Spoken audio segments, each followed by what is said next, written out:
오늘 본문의 말씀은 이사야서 11장 10절 말씀으로 함께 나누는 시간이 되었으면 합니다. 이사야서는 보니까 남과 북이 나누어졌을 때 하나님께서 미리 유다 왕에게 먼저 말씀을 하셨는 거죠. 그러면 이렇게 하나님께서 말씀하시는 이유가 앞으로 예수님께서 오셔서 어떻게 하나님 나라를 만들어가고 이 모든 하나님의 시로부터 시작해서 모든 것이 나오는 것이 이사야서가 되겠죠. 그러면 그 날이 된다 이렇게 말씀하시는 거 보니까 그 날이라는 것은 이 예언이 이루어지는 실상이 나타났을 때를 두고 말씀을 하시는 겁니다. 그러면 예수님이 오시는 것이 미리 예언이 되어 있는 것이 이사야서의 말씀이잖아요. 그러면 이 실상이 나타날 때 보면 마태복음 1장에 보면 잘 나와 있겠죠. 아브라함과 다윗의 자손 예수 그리스도의 세계를 하면서 아브라함으로부터 쭉 시작해가지고 예수님이 오실 것이 나와 있는 것이 마태 1장이죠. 그러면 하나님께서 이렇게 말씀하신 이유는 이 11장 앞에 보면 9절에 보면 하나님께서 이렇게 말씀하신 이유가 딱 나와 있는데 하나님이 택한 이 유다인 이 왕들이 어떻게 했냐 보니까 백성들을 생각하지 아니하고 자기의 배만 부르고 백성들이 죽는지 사는지도 모르는 그런 입장에서 이사야 선지자를 보내서 이렇게 꾸중을 하시는 거죠. 하나님이 꾸중을 하실 때는 그 심령이 어디로? 하나님 앞에 주시는 그 율법 속에서 왕들이 지키지를 못하니까 어떻습니까? 백성들이 어둠에 처해 있으니까 빨리 정신을 차려야 어때요? 백성들이 빨리 어떻습니까? 돌아오겠죠. 근데 그 당시에 보니까 왕들이 어째요? 처음에는 잘 하다가 나중에는 결국은 무엇 때문에? 자기의 육체의 욕심 때문에 하나님을 버리게 되는 그 과정이 구약부터 쭉 시작해가 왔지요.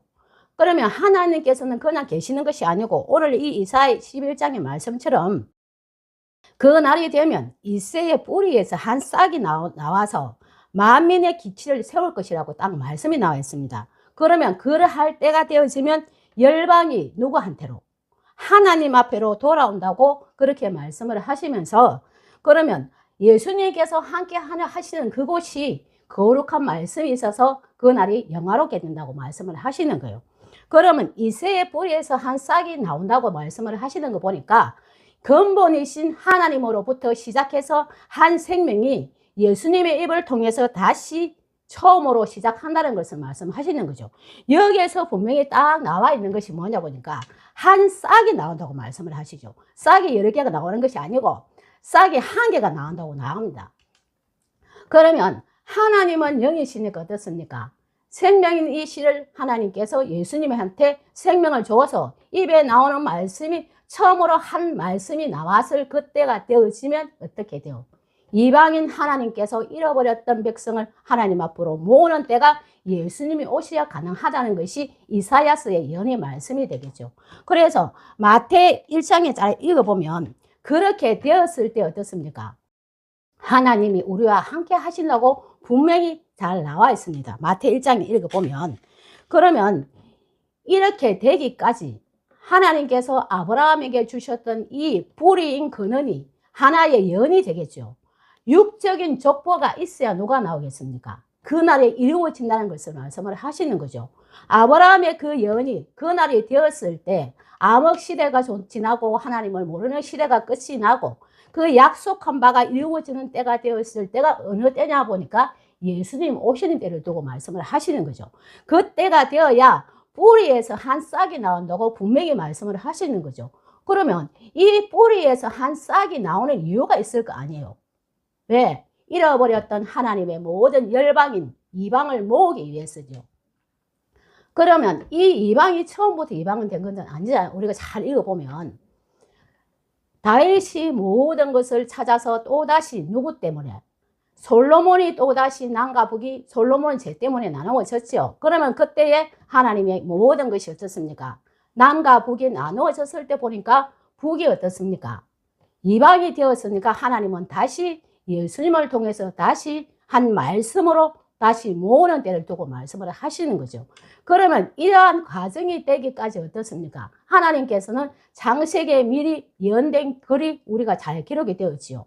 이 싹은 보이지 않는 하나님의 생명을 입으로 내어주니까 그 말씀은 보이지 않는다 해서 생명이라고도 하고 영이라고도 하고 뿌리인 하나님이라고 말씀을 하시는 거죠. 그러면 왜 하나님은 이 뿌리라고 말씀을 하시가, 이것이 궁금하죠. 뿌리는 우리가 나무를 심었을 때 보면 뿌리가 보이나요? 안 보이죠. 근데 그러면 우리가 어떻게 하나님을 만날 수 있을까 해서 하나님께서는 예수님을 보내주신 목적이 뿌리를 통해서 한 싹이 나와야 모든 것이 이루어지는 것을 말씀을 하시는 거죠. 그러면 예수님 입에서 나오는 그 말씀이 생명이고 싹이니까 어떻습니까? 하나님의 영이 함께 하니까 그것은 보이나요? 안 보이나요? 안 보이지요. 그래서 이 말씀은 하늘에서 주니까, 영으로 주니까 인간의 눈으로는 볼 수가 없다 해서 하나님은 뿌리고 영이라고 말씀을 하시는 거죠. 그러면 이 뿌리는 하나님이시니까 그냥 되어지는 것은 아니죠. 이 뿌리를 통해서 예수님께서 주시는 이 말씀이 육체를 통해서 나왔을 때 흩어졌던 하나님의 백성을 모으시는 하나님의 원하시는 것이 숨겨져 있는 것을 말씀을 하시는 거죠. 그래서 우리가 잘 알고 있는 로마서에 잘 읽어보면 15장에 보면 또 사도 바울이 또 그렇게 잘 기록이 되어 있습니다. 자기가 어떻게 해서. 그러면 이 사도 바울이 그 당시에 유대인 중에 유대인이고 구약의 모든 율법 속에서 자기가 배웠고 모든 것을 했지만, 그러나 때가 되어서 하나님께서 사도 바울을 택할 때 잘 보면 사도 바울이 어땠습니까? 자기의 안다는 것을 버리게 되는 계기가 있는데, 자기가 핍박하고 한다 해도 어떻습니까?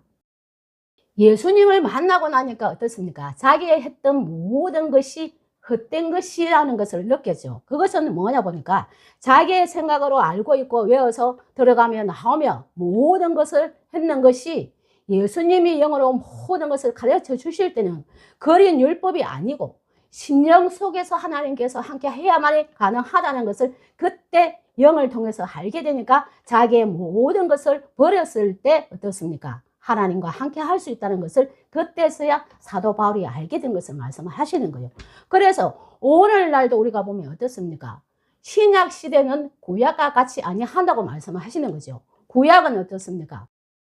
하나님을 만날 수가 없죠. 앞으로 예수님이 오셨을 때 뿌린 근원에서 시작하여 한 싹이 나올 때 이 싹인 생명의 말씀을 통해서 주실 것이 구약의 모든 예언인데, 그러면 예수님 오셨을 때 어땠습니까? 예수님의 이 복음이 살아있는 이 말씀을 믿는 자는 무엇을 얻었습니까? 하나님을 인정하고 예수님을 인정을 했죠. 예수님 입에서 나온 그 말씀이 무엇이냐? 하나님께서 함께 하셔서 주시는 그 말씀이 싹인 생명임을 그때서 자기들의 마음에 받아들였을 때는 어떻게 되었습니까? 영이 함께 했죠. 그렇게 이해하면 더 쉽겠죠. 사도 바울도 그렇게 해서 예수님을 만났다고 말씀을 하시는 거죠. 그러면 우리가 그러면 구약은 없어지나? 아니죠. 왜냐하면 하나님께서 주시는 율법인데 없어지겠습니까? 안 없어져요. 근데 사람들이 오해를 하고 이해를 하지 못해서 그것만 내가 잘 지키고 하면 되고, 내가 남에게 내가 잘 애우고 내가 말 잘하면 내가 지킨다고 생각을 하는 것이 구약이죠. 근데 하나님은 그렇게 말씀하시는 것은 아니죠. 우리가 잘 읽어보면 하나님은 항상 보면 누구를? 하나님을 잘 섬기면 어떻게 해줄 것이다. 항상 그렇게 하면 너희와 함께 할 것이다. 너희가 먼저 가까이 하면 하나님은 함께 하실 것이라고 항상 구약부터 항상 하나님은 그렇게 말씀을 해 주시는 거죠.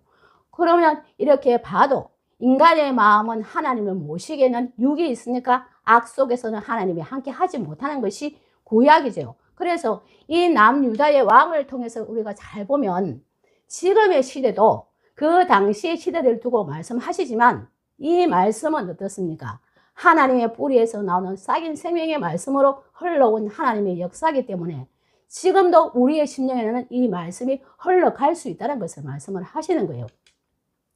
그래서 이 하나님의 싹은 잘 보면 이사야서 11장의 앞에서 보면 예수님께서 오셔서 어떻게 하시는 것이 나와 있는 것이 11장의 1절부터 한번 잘 읽어보시면 쉬워요. 예수님께서 오셔서 어떻게 하셨는지, 하나님을 경외하고 모든 지혜와 총명과 신의 모든 것이 뛰어나다 말씀을 하셨고, 자기의 모든 것은 자기의 임의대로 모든 것을 하지 아니하고 하나님이 주신 그대로 모든 것을 가르쳤다고 딱 나와 있습니다. 한번 읽어보시면 좋겠지요. 그래서 예수님께서 오셨을 때 육을 두고 말씀하시는 것이 아니고 예수님 오셨을 때 어떻습니까? 이 생명이 아직까지 예수님을 통해서 나가기 전까지는 다 어떻습니까? 어둠 속에 있고 항상 심령이 갈급해도 줄 자가 없는 시대가 이 암흑 시대가 되지 않습니까? 그래서 이 이사야서 이 말씀은 예수님이 오셔서 어떻게 가난한 자에게 복음을 주고 또 정직과 공의로 하나님 주시는 이 하나님의 생명의 말씀으로 모든 심령을 부유하게 하시는 분이 예수님을 통해서 주시는 말씀이 되겠죠. 그러면 예수님 주시는 이 말씀이 어디에서 나오겠습니까? 오늘 본문의 말씀처럼 뿌리에서 나오겠지요. 그런데 우리는 어떻습니까? 하나님을 꼭 봐야 된다고 눈으로 뭐 좀 보여달라. 그런데 어떻습니까? 보지를 못하지요. 왜 그러냐 말씀하시냐 보면 예수님 입에서 나오는 말씀이 하나님 뿌리에서 생명이 나온 싹이 나와도 그것은 우리 인간의 눈으로 보입니까? 안 보여서 하나님의 말씀을 비유로 빗대어서 하나님은 볼 수 없다고 말씀을 하시는 거죠. 그렇지만 예수님이 오시고부터는 우리는 예수님이 오시고부터는 어떻습니까? 사람들의 심령이 깨끗하게만 되면 하나님과 함께 한다고 말씀을 하시는 거예요. 그러면 그 시대가 되면 구약보다도 예수님 오시고부터는 더 우리가 복된 시대에 살고 있는 건 맞지요. 왜냐하면 예수님이 계심으로 우리가 하나님 앞에 어떻습니까? 어떠한 길로 가야 되고 이 싹이 모든 생명의 말씀을 예수님 입으로 나오는 이 말씀이 살아있으니까 하나님과 함께 할 수 있는 길이 열리는 것이 예수님 오시로부터 시작되는 거죠. 그러면 하나님께서 하시는 이 모든 일은 하나님의 법대로 모든 것이 이루어지고 그 법을 지키고 내가 행했을 때 하나님께서는 이 모든 것을 함께 하시는 것은 하나님의 변함없는 하나님의 말씀을 두고 말씀을 하시는 거죠. 왜냐하면 하나님은 이 말씀이 살아있고 지금도 우리의 심령에 모든 것을 운행하시는 것은 만물인 이 심령 속에 만물을 하나님께서 창조하시기 위해서 그렇게 말씀을 하시는 거죠. 그러면 예수님께서 오시지 아니하시면 모든 것을 할 수 없다는 것이 분명하게 예언된 글이 예수님이 오시는 것만 봐도 그것이 거짓이 되지 아니함을 하나님께서 말씀을 하시는 거죠. 예수님께서 오셨을 때 우리가 이렇게 보면 이렇게 구약에 보면 이른 비와 늦은 비를 주신다고 말씀을 하시는 거죠. 예수님이 오셔서 왜 이른 비와 늦은 비를 주실까 잘 생각해 보면 이 이른 비는 뭐예요? 처음에 우리의 심령이 딱딱하고 굳어있던 마음을 부드럽게 갈게 하는 하나님의 하늘의 교훈의 말씀을 예수님을 통해서 주시는 처음으로 나오는 한 말씀이 교훈을 두고 말씀을 하시는 거죠. 그 말씀이 있어야 어떻습니까? 하나님께서 원하시는 심령에 딱딱하고 굳어있는 이것이 녹아지고 땅이 부드럽게 됨을 말씀을 하시는 거죠. 이것만 봐도 하나님은 우리에게 향하신 그 마음이 담겨 있음을 말씀을 하시는 거죠. 항상 하나님은 인간의 마음이 딱딱하고 굳어 있으니까 이 뿌리에서 나오는 이 싹인 생명이 들어갈 곳이 없어서 하나님은 오랫동안 그냥 계셨는 거죠. 왜? 하나님을 모실 수 있는 성전이 지어짐을 하나님은 때가 될 때까지 예수님이 오셔서 그때부터 사역이 시작된 것이 뿌리에서 한 싹이 나오는 것을 말씀을 하시는 거죠. 그러면 예수님 오시는 그 당시에 우리가 한번 잘 생각해 봐요. 사람들의 마음이 내가 비례를 받고 심령이 부드럽게 되고 싶어도 하늘에서 줄 자가 없으니까 어떻습니까? 사람의 계명으로 모든 것을 가르치니까 더 굳어지고 딱딱해지는 것 같아요. 더 딱딱한 심령이 되어는 가운데 있을 때 하나님의 이 말씀은 이른 비가 되어서 우리의 심령에 싹이 나게 하시는 하늘의 교훈을 주시는 것을 말씀을 하시는 거죠. 그러면 하나님께서 이 이른 비를 주시고 있는 목적이 무엇이냐 보니까 이 말씀을 귀로 잘 담아 들었을 때 듣는 것으로 끝나는 것이 아니고 내가 무엇이 잘못되고 내 행동이 하나님 보시기에 잘못되었는 것을 내가 하나님 앞에 인정하고 한 목자를 세웠을 때 그 말씀을 내가 귀담아 듣고 내가 행할 때는 그 말씀이 비가 되어서 내 심령에 이렇게 고이는 것을 말씀을 하시는 거예요. 우리가 자연의 이치를 한번 생각해 봐요. 비가 오는데 내가 그것을 저장하지 못하면 어때요? 다 흘러가면 그 비는 쓸모없게 되죠. 그런데 하나님의 이 말씀은 자기가 마음에 이 귀로 듣고자 하는 그 마음만 있으면 딱딱한 심령도 하나님이 이런 비를 줘서 그 마음을 녹이고 따뜻하게 하죠. 왜? 하나님의 하늘의 이 비는 굳었던 이 심령을 녹이는 말씀이기 때문에 어떻습니까? 비는 따뜻하다고 생각하면 돼요. 왜? 산 것을 그것을 뿌리게 되면 어떻게 돼요? 우리 싫어하죠. 근데 우리가 또 이치적으로 생각해 보면 어떻게 돼요? 하나님의 이 교훈은 사단인 내 속에 있는 이것은 하늘의 깨끗한 비를 주면 어떻습니까? 듣기 싫어해요. 그런데 하나님이 이 비를 주는 목적은 알게 되면 어떻게 돼요? 내가 감사할 수 있다는 것을 말씀을 하는 거예요. 한 번도 주지 않은 하나님의 이 한 말씀, 생명인 이 예수님께서 주시는 이 교훈의 말씀은 우리의 심령 속에 주시는 이 목적만 알게 되고, 그러면 어떻게 우리가 알 수 있나, 이것이 궁금하지 않습니까?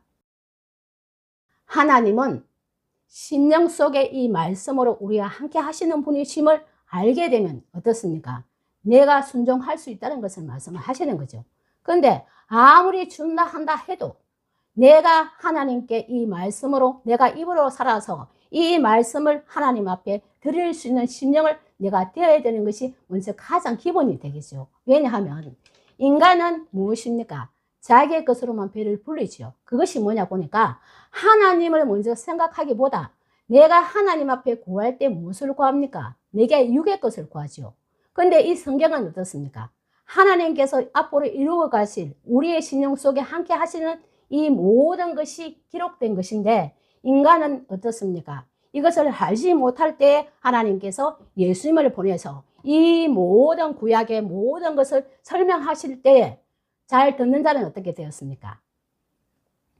잘 듣는 자가 심령 속에 이른 비를 받아서 내 심령이 촉촉하게 되겠죠.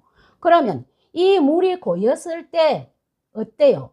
돌도 보이고 가시도 보여요. 그것이 무엇이겠습니까? 내 속에 있는 욕심인 이 시기와 질투, 하나님과 만나지 못하게 하는 그 본성인 이 돌과 가시가 있는 것이 하나님은 빼내기 위해서 하나님께서는 처음으로 한 말씀을 주시는 것을 말씀을 하시는 거예요. 그러면 어떻게 해야 되겠습니까? 우리가 잘 듣고 저장을 잘 해야 되겠죠. 그러면 빼야 되는 것은 하나님이 원하시죠. 자기 밭에 자기가 빼야 되는 것을 말씀을 하시는 거죠. 하나님이 예수님을 통해서 한 말씀을 주시고 또 오늘날 한 목자를 통해서 하나님의 말씀을 아무리 준다 한다 해도 내가 듣고 앉아만 있으면 하나님의 이 비가 어떻겠습니까?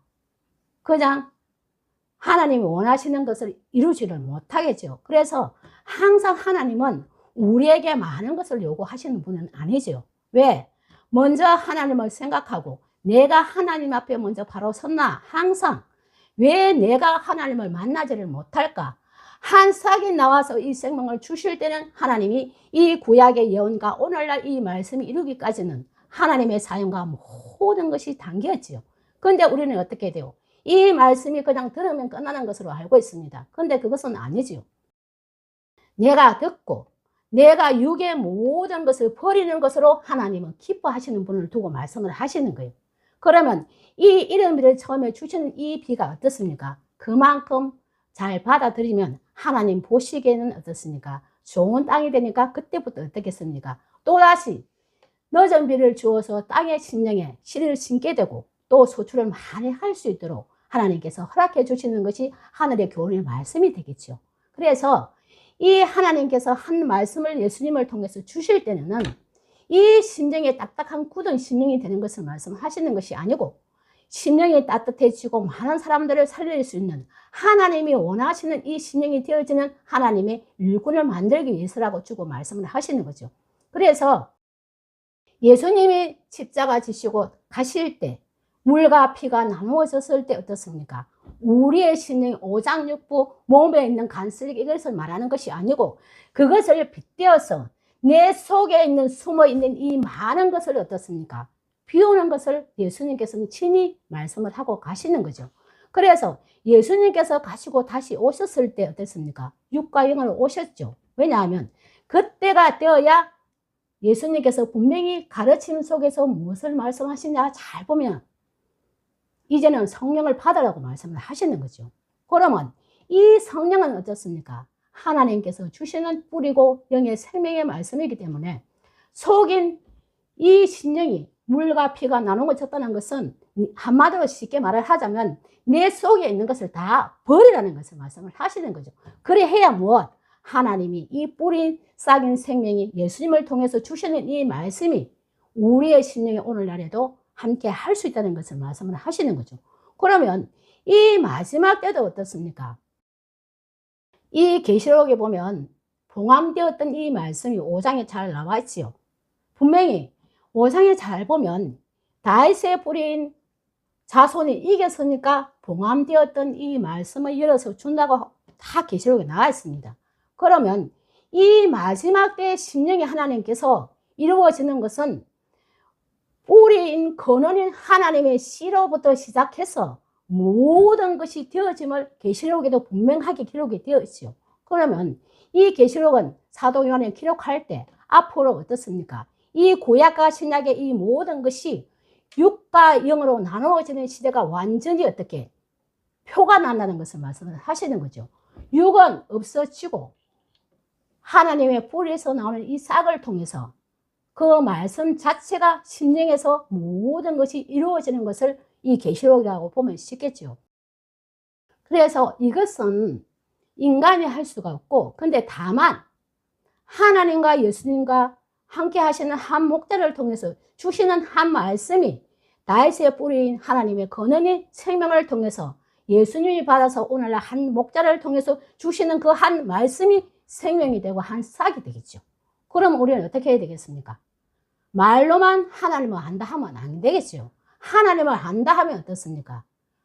물과 피가 나누어졌고 예수님이 그 십자가 지시는 그 목적을 우리가 잘 생각 한번 해봐야 됩니다. 왜냐하면 예수님이 물과 십자가 지실 때 물과 피가 나누어졌는 것을 보면 보이지 않는 심령 속에 어떻습니까? 자기의 심령의 모든 것을 쪼갤 때 하늘의 새가 와서 이 성령으로 함께하는 그 시대가 되어지는 것을 말씀을 하시는 거죠. 그러면 그 시대가 마지막 시대고 오늘날 이 모든 말씀이 열렸는 봉함되었던 이 말씀이 각자의 심령에 흘러 들어가는 것이 이 계시록의 마지막에 완성이 되는 것을 말씀을 하시는 거죠. 그러면 그때가 되어지는 이 시대가 마지막 때죠. 왜냐하면 하나님의 이 말씀은 예수님이 가시고 다시 또다시 한 목자를 통해서 모든 것이 마무리되는 것이 계시록 5장의 그 말씀처럼 봉함되었던 이 모든 계시인 비유가 해석이 되어 나올 때는 하나님은 끝까지 이것은 하나님께서는 반드시 이루시는 분은 우리가 알고 다시 한번 생각해 보라는 거예요. 하나님은 그냥 계시지는 않죠. 우리는 보이지 않죠. 그런데 지금은 하나님은 항상 말씀으로 운영하고 계시고 어디에? 하나님이 계시는 한 목자를 통해서 하나님의 말씀을 듣는 이 한 장소에서 하나님은 운영을 하고 계시죠. 그러면 처음 불렀던 이 말씀을 듣고 지금 이 시대가 되었을 때 과연 근원인 이 뿌리에서 나오는 한 싹이 나왔을 때 이 말씀을 내가 어떻게 그저 된 것이 아니고 예수님도 그 당시에 어땠습니까? 그냥 된 것은 아니죠. 자기가 육으로 모든 것을 부딪히고 모든 것을 했을 때도 예수님이 어떻게 말씀을 하시나 보면 예수님이 우리의 인간의 연약함을 안다고 말씀하셨지만 그러나 그 속에서 하나님의 이 한 말씀을 붙잡으면 어떻습니까? 내가 이길 수 있다고 말씀을 하셨죠. 그러면 어떻습니까? 이기는 것은 뭐예요? 내가 비를 줄 때 내가 귀로 잘 듣고 내가 생각에 두어서 하나님의 약속하신 것을 받기 위해서는 내가 먼저 지켜야 되는 것을 예수님께서 친히 가르쳐 주신 것이 새 계명인 하늘의 교훈의 말씀이 되겠죠. 그래서 이것은 하나님이 주시는 것인데 안 보이지요? 당연히 영이니까요. 근데 그 말씀이 살아있고 한 말씀이 생명으로 나오니까 우리가 지금도 숨쉬고 호흡하고 하나님을 알아갈 수 있게 하시는 것이 하늘의 교훈의 말씀이 되겠죠. 이 말씀을 어떻습니까? 먼저 받고 먼저 듣는 자가 되었으면 하나님은 자기의 원하시는 것을 좀 들어달라는 것을 지금은 말씀을 하시는 거죠. 하나님은 이 열방을 모으기 위해서는 누구와 먼저 있어야 되겠습니까? 처음에 예수님이 계실 때 제자들을 불러서 택해서 어떻습니까? 이방에게 복음을 전했죠. 그러면 한 말씀으로 어떻습니까? 되었던 것을 모든 것을 모으는 시대와 같이 또다시 예수님이 가시고 나면 또 마지막 때도 그렇게 하시는 것은 하나님의 흩어진 이 백성이 이 말씀을 알지 못하는 심령 속에 비추어서 다시 어떻게 한 말씀 앞으로 오게 하시는 목적이 하나님의 목적이거든요. 그러면 하나님을 알게 되니까 어떻게 되겠습니까? 하나님을 떠나지 않겠죠. 그러한 가운데 되어지는 것이 이스라엘 뿌리에서 나오는 한 싹이 나와서 만민의 기초로 세우고 열방이 많은 이방이 하나님 앞으로 돌아와서 한 말씀으로 어떻게 됩니까? 심령에 거하는 때가 이 마지막 때가 되어짐을 말씀하신다고 보면 되겠죠.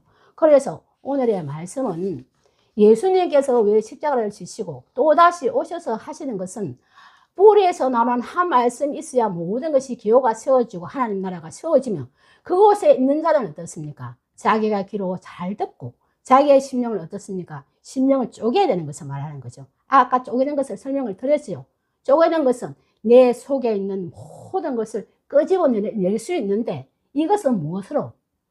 싹인 한 말씀이 있어야 되어지면 우리가 항상 기억하시고 또다시 오늘도 내 자신을 돌아보는 오늘 하루가 되었으면 합니다. 그래서 오늘의 말씀은 이것으로 마치겠습니다. 감사합니다.